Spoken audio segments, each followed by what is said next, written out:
Perkenalkan, nama lengkap saya Montanus Derbindera. Saya dari kelas 10J, SMA Santo Franciscus Xavierus Ruteng. Pada video kali ini, saya akan menjelaskan sedikit materi tentang Allah Tritunggal. Jadi, yang pertama, apa itu Allah Tritunggal? Jadi, Allah Tritunggal adalah doktrin bahwa Tuhan adalah satu, tetapi ada tiga pribadi yang berbeda, yaitu Allah Bapa, Allah Anak atau Yesus Kristus, dan Allah Roh Kudus. Doktrin ini sangat penting dalam kekristenan karena menunjukkan keseimbangan antara kesatuan dan keberagaman dalam pribadi Tuhan. Yang berikutnya, dasar Alkitabiah doktrin Tritunggal. Meskipun kata Tritunggal tidak ada dalam Alkitab, ajaran ini jelas ditemukan dalam banyak ayat. Pada Matius bab 28 ayat 19.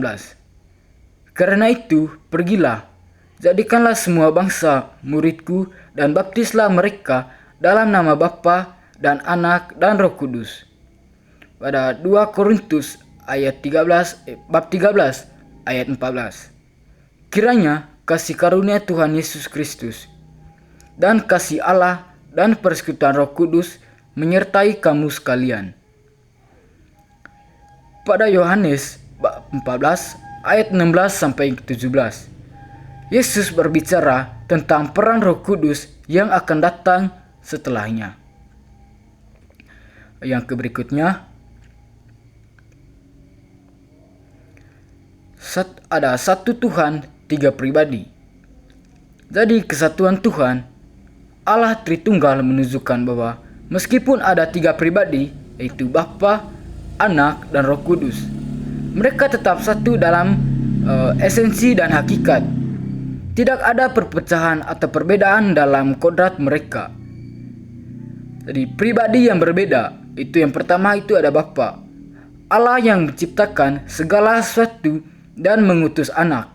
Yang kedua ada Anak atau Yesus Kristus, Allah yang menjadi manusia untuk menyelamatkan umat manusia. Yang ketiga ada Roh Kudus, jadi Allah yang hadir dan bekerja di dunia ini, membimbing, menguatkan, dan menghibur umat percaya. Jadi yang berikutnya ada peran Allah Bapa. Jadi Bapa sebagai pencipta. Dalam Kejadian bab 1 ayat 1, Allah Bapa adalah yang menciptakan langit dan bumi. Bapa sebagai pengasih. Itu Allah Bapa menunjukkan kasih-Nya kepada umat manusia dengan mengutus Yesus Kristus pada Yohanes bab 3 ayat 16. Bapa sebagai pemelihara. Allah Bapa memelihara dan merawat ciptaannya dengan penuh kasih dan perhatian. Yang berikutnya ada peran Allah Anak, yaitu Yesus Kristus. Yesus sebagai penebus. Melalui kematiannya di kayu salib, Yesus menebus dosa umat manusia dan mendamaikan mereka dengan Allah. Pada Roma bab 5 ayat yang ke-8. Yesus sebagai pembawa kebenaran. Yesus mengungkapkan firman Tuhan dan jalan menuju keselamatan pada Yohanes pasal 14 bab 14 ayat 6. Yesus sebagai pengantara. Yesus adalah perantara antara Allah dan manusia pada 1 Timotius bab 2 ayat yang ke-5. Yang berikutnya, peran Allah Roh Kudus.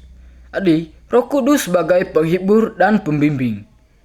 Roh Kudus mengajarkan dan mengingatkan umat percaya akan segala yang Yesus ajarkan pada Yohanes bab 14 ayat yang ke-26. Roh Kudus sebagai pemberi kekuatan. Roh Kudus memberi kekuatan untuk hidup dalam kekudusan dan untuk melayani Tuhan. Pada Kisah Para Rasul bab 1 ayat yang ke-8. Roh Kudus sebagai penuntun dalam doa. Roh Kudus membantu umat percaya dalam berdoa ketika mereka tidak tahu apa yang harus didoakan. Pada Roma bab 8 ayat yang ke-26. Yang berikutnya, ada keberagaman dalam kesatuan. Dan di kesatuan dalam Tritunggal, meskipun ada 3 pribadi yang berbeda, mereka tetap tidak terpisah atau terpisah dalam tujuan, hakikat, atau kemuliaan. Mereka bekerjasama dalam rencana keselamatan bagi umat manusia. Jadi Tritunggal dalam aksi, setiap pribadi Tritunggal bekerja secara harmonis dan menciptakan, menyelamatkan, dan memperbaharui ciptaan Tuhan. Nah, yang berikutnya,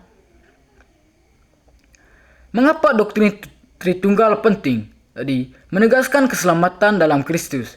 Doktrin Tritunggal menegaskan bahwa Yesus adalah Tuhan dan telah menyelesaikan karya keselamatan bagi umat manusia. Meningkatkan pemahaman hubungan dengan Tuhan. Doktrin ini memberi pemahaman bahwa orang percaya memiliki hubungan penuh dengan Allah Bapa, Anak, dan Roh Kudus dalam kehidupan sehari-hari. Memberikan kejelasan tentang kasih Allah. Allah Tritunggal mengungkapkan kasih-Nya dalam bentuk yang nyata melalui tindakan-tindakannya sebagai pencipta, penebus, dan penghibur. Yang berikutnya itu ada kesimpulan. Ada kesimpulannya, Allah Tritunggal adalah salah satu ajaran dasar dalam kekristenan yang menyatakan bahwa Tuhan adalah satu. Namun ada 3 pribadi, yaitu Bapa, Anak, dan Roh Kudus. Setiap pribadi Tritunggal memiliki peran yang penting dalam karya keselamatan dan pemeliharaan umat manusia. Pemahaman tentang Allah Tritunggal mengundang kita untuk lebih mengenal Tuhan dalam kekayaan, sifat, dan karyanya yang ajaib. Sekian saja penjelasan singkat saya tentang materi Allah Tritunggal. Sekian saja dari saya, sekian dan terima kasih.